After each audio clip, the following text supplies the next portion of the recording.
एक कजरी तोरे नैना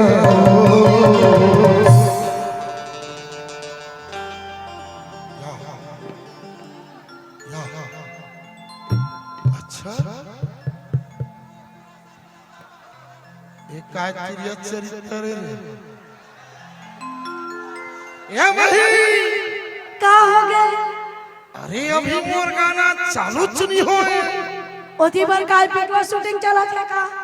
अरे शूटिंग नहीं ता सेटिंग चलत है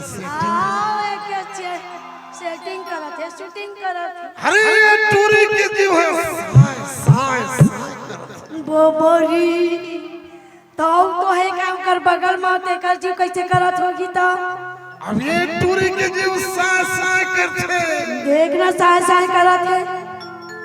ये टूरा के जी है ना कैसे करत है? ये टूरा के जी कलबलावत का टूरा के जी है ना कैसे करते हैं? देख तो हाँ चल इसका पवन एक कजरी तोरे नैना भैया बना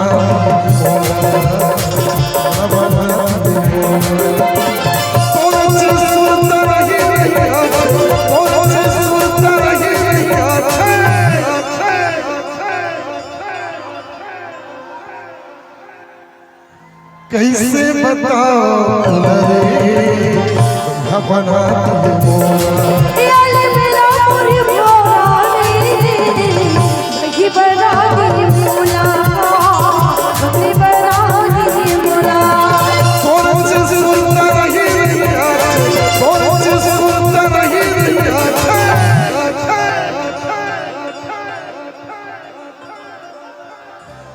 आगे लगा दिए चले बना